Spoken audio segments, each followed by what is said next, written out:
तो ये फ्रॉड है। ये बीजेपी गवर्नमेंट का एक हॉलमार्क रहा है कि ये फार्म्स का भी ऑर्डिनेंस लाए, लव जिहाद का भी ऑर्डिनेंस लाए, किसका भी ऑर्डिनेंस लाए, बीफ गऊ का बीफ और ऑक्सन का, इवन बफेलो का, वाटर बफेलो का करा बीफ, तो ना बाकी के पूरे बीफी। यहाँ पे कुत्ते भी टैग करने की बात कर रहे हैं ना कि कुत्ते अच्छे, तो गाय को भी टैग सुल्ताना और आप देख रहे हैं आपकी आवाज। आज हमारे साथ बात करने के लिए ऐसे शख्सियत है जो तारुफ के मोहताज नहीं है। जी हाँ, ये शरीर खान जी है। आइए इनसे बात करते हैं। Sir welcome back to our channel. Thank you. जैसे कि आप जानते हैं कि अभी जो कौस्टर बिल था वो अभी एक्ट हो चुका है कर्नाटक स्टेट में, तो इसके बारे में आपको क्या कहना है? Zulfi, this is first of all not an act, क्योंकि this is an ordinance. Unless the assembly या council passes it and governor assent देता है, you can't actually correct an act. तो ये फ्रॉड है। Ordinance is actually, Supreme Court says अगर कोई emergency situation में है कि कंट्री का इंटीग्रिटी सॉवरेनिटी ही डेंजर में है या किसी की लाइफ डेंजर, इतना इमरजेंसी है तो आप ऑर्डिनेंस नहीं बनाना, क्योंकि ऑर्डिनेंस का मायने नहीं रखता ना कि अगर डेमोक्रेसी में पार्लियामेंट है, असेंबली है, तो उसके तो सुप्रीम कोर्ट बोल के है कि ऑर्डिनेंस एक सही तरीका नहीं है। अगर रिपीटेडली करे तो फ्रॉड है। ये बीजेपी गवर्नमेंट का एक हॉलमार्क रहा है कि ये फार्म्स का भी ऑर्डिनेंस लाए, लव जिहाद का भी ऑर्डिनेंस लाए, इसका भी ऑर्डिनेंस लाए। तो this is a very dubious and dirty way of ruling world's largest democracy. Sir क्या आपको लगता है कि एक इनकी इनएबिलिटी रही लेजिस्लेटिव काउंसिल में पास नहीं करवाने से? लेजिस्लेटिव काउंसिल में देयर वाज स्मॉल ड्रामा कि चेयरमैन ये नहीं था, फिर वो सुसाइड भी कर लिया, वो डिप्टी चेयरमैन को बिठा दिए, जेडीएस के कोलिशन था। बट एनीवे, मुझे उस वक्त मुझे लगा कि चीफ मिनिस्टर की इसमें कुछ मैन्यूवरिंग थी, क्योंकि बिल को दूर करेंगे बोल के। लेकिन उसके बाद जिस अर्जेंसी से ये लोग ऑर्डिनेंस लाए, मुझे लगा कि येदियुरप्पा को कुछ पार्टी में चल नहीं रहा है। जो hard core fringe extreme right है, लेड बाय अमित शाह, सीटी रवि, यथनाल, ऐसे लोग हावी हो गए हैं बीजेपी में। जो यहाँ की बीजेपी थी, मैं समझता था कि हमेशा मॉडरेट थी। येदियुरप्पा साहब को आज भी मैं इज्जत करता हूँ, क्योंकि वो मैं समझता हूँ कि मॉडरेट है, लेकिन उनका मुझे नहीं लगता उनका चल रहा है। I think it is no Amit Shah, like BJP of North India, Yogi की है ना, वो हो रही है। Sir, क्योंकि section 1 clause 2 of this bill clearly says that the cattle slaughter, I mean cattle means that बछड़ा, काऊ, उसका बछड़ा या फिर सांड या फिर ही या she buffalo below 13 years of age।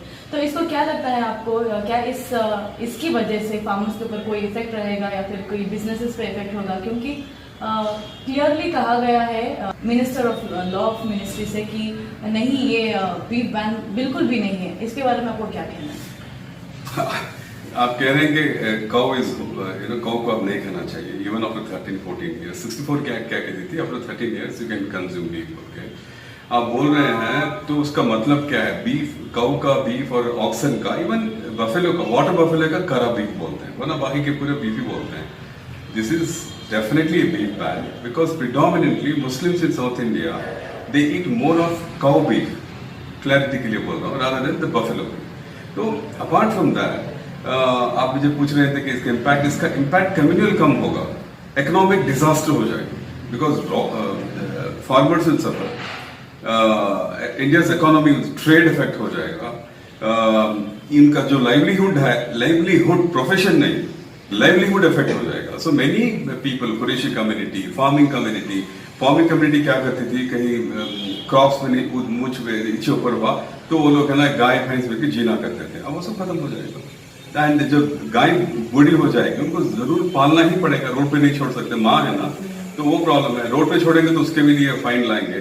तो मेरा ये था, ये लोग पहले इंफ्रास्ट्रक्चर क्रिएट करना था कि हम लोग इतने गौशाला बनाए हैं, जिसकी लाइवलीहुड खत्म होती है, हम उन लोगों को इस तरह से रिहैबिलिटेट करेंगे। फार्मर्स को एश्योरेंस देना था कि देखिए आपके इतने गाय हैं, आप हमें क्लियर बताइए कि जब 12 साल का हो जाएगा, इसके कानून में इनकॉर्पोरेट करना था प्रोविजन। अब हमारे पास वहां पे तहसीलदार है या वेटरनरी डॉक्टर है जो ये मुकर्रर करे हैं इस कानून में कि सर्टिफाइड अथॉरिटी के पास जाके वो गाय को उसके हवाले कर दो, वो ले जाके गौशाला में रख देगा। फिर जैसे वो यहाँ पे कुत्ते भी टैग करने की बात कर रहे हैं ना कि कुत्ते अच्छे, तो गाय को भी टैग करके लोगों को पता चलना चाहिए कि जो गाय दान दिए हैं वो गाय का क्या इस्तेमाल हो रहा है, क्या वो जो हम लोग गौशाला देखे हैं, they're worse than slaughter houses, कि गाय का जाके उधर क्रूरटी नहीं होना। अब हाल ही में जानते हैं, अनिल प्रभु बोल के मंगलूर का बजरंग दल का लीडर पकड़ा गया गाय बेचते हुए मुस्लिम स्लॉटर हाउसेस को।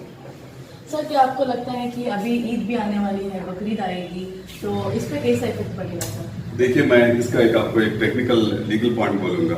गाय खाना सुप्रीम अगर कोर्ट में गया तो कोर्ट ये एग्जामिन करेगी कि गाय खाना क्या इस्लाम का मूल्य हिस्सा एसेंशियल है क्या नहीं। जहां तक मैं जजेस पढ़ा हूँ, कोर्ट्स हमेशा बोल के हैं कि गाय खाना बोल के कुरान में कहाँ लिख के है बोल के, तो इसलिए है ना बैन करना कोई प्रॉब्लम नहीं है।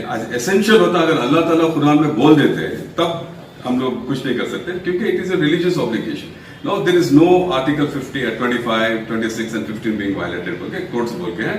तो मुझे लगता है कि कोई अगर चैलेंज किए तो एसेंशियल डॉक्ट्रिन्स में ये फेल हो जाएगा। कुरैशी से एनीबॉडी दे विल फेल। जैसे कि नो कहां लिखा है कुरान में मत खाइए बोलते हैं। This should be challenge on the grounds of economic consequences.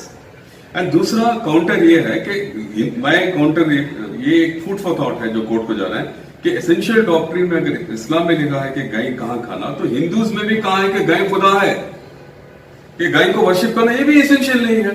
तो आप ऐसा कैसे रोक सकते हैं? अगर वेदास में था कि गाय हमारी माँ है, जो बिल्कुल नहीं है। ये जो गाय जो माँ बनी है अवैदिक है, वैदिक नहीं है, बाद में आया है। गुप्ता एम्पायर के टाइम आया, चंद्रगुप्ता मौर्य के एम्पायर में इसलिए आया वो क्योंकि उस वक्त फॉरेनर्स इन्वेट करना शुरू करे इंडिया को, तो है ना इन लोगों को प्रोटेक्ट करना पड़ा है, कैटल इकोनॉमी को स्ट्रेंथ देना पड़ा है। उस वक्त आए थे चंद्रगुप्ता मौर्य। और कृष्णा का जो कल्ट आया था, ईसा अलैहिस्सलाम का जो वक्त था जब कृष्णा का कल्ट तब पैदा हुआ कि ब्राह्मण्स उसको ये कर दिए कि कृष्णा गोपी कृष्णा मस्का खाता है, काउहर्ड है बोल के। वैसे तो हर पैगंबर काउहर्ड्स या शीपर्ड्स थे। It's a very great profession. तो वो कल्ट लाके ये लोग बैन लेके आ गए। It was more for reasons of invasions and economy, इस तरह से। सर, अगर आप कोई जोग्राफिकल एरियाज देखते हैं जैसे कि नॉर्थ ईस्ट हो गया, केरला हो गया, गोवा हो गया, वहाँ पे कोई जिक्र नहीं या फिर फिक्र भी नहीं है, आपको इसके बारे में क्या कहना है? केरला में केरला के ब्राह्मण्स बीफ खाते हैं। केरला के 5 स्टार होटल में बीफ सर्व होता है। खैर उधर पे कम्युनिस्ट गवर्नमेंट आती है, या यूडीएफ या एलडीएफ, लेफ्ट फ्रंट और यूनाइटेड फ्रंट, कांग्रेस की गवर्नमेंट आती है। गोवा का जहां तक सवाल है, गोवा में बहुत ज्यादा बीफ खाते हैं, लेकिन उधर ये क्यों नहीं बात कर रहे हैं? नॉर्थ ईस्ट में मणिपुर, अरुणाचल प्रदेश, हिमाचल प्रदेश, नागालैंड में क्यों नहीं बात कर रहे हैं? वहां भी बीफ ज्यादा खाते हैं। वो इसलिए नहीं बात कर रहे हैं कि वहां पे बीजेपी गवर्नमेंट है, गाय खाने वाले इनके वोटर्स हैं, यहां गाय खाने वाले इनके वोटर्स नहीं है। तो that is why they will not dare to implement this law that. मैं आपका एग्जांपल गोवा का देता हूँ। गोवा में लास्ट असेंबली इलेक्शन में 23 या 21 एमएलए थे, उसमें 13 कैथोलिक क्रिश्चियंस थे, बीफ ईटर्स थे। तो क्या हुआ, और इसलिए इनको दम नहीं था इम्प्लीमेंट करने का। दूसरा क्या हुआ, बीजेपी गवर्नमेंट का एक वादा था कि अगर हम लोग आए तो क्रिश्चियन प्राइमरी स्कूल्स को जो स्पॉन्सरशिप देते थे गवर्नमेंट, वो रोक देंगे बोल के। रोके नहीं। जब आरएसएस का वहां का वलिंगर जो आरएसएस का चीफ था, उन्होंने प्रोटेस्ट किया कि हमारे मैनिफेस्टो में था कि हमें इनको स्पॉन्सरशिप नहीं देते, आप देने की बात कर रहे हैं, तो उसको निकाल दिए। आरएसएस के प्रचारक को ही निकाल के फेंक दिए, क्योंकि ये वोट पॉलिटिक्स है। आप उनको वोट दिए तो आप मैटर करते हैं, आप वोट नहीं देते you don't matter. We don't vote for BJP, not many of us vote, so we don't matter.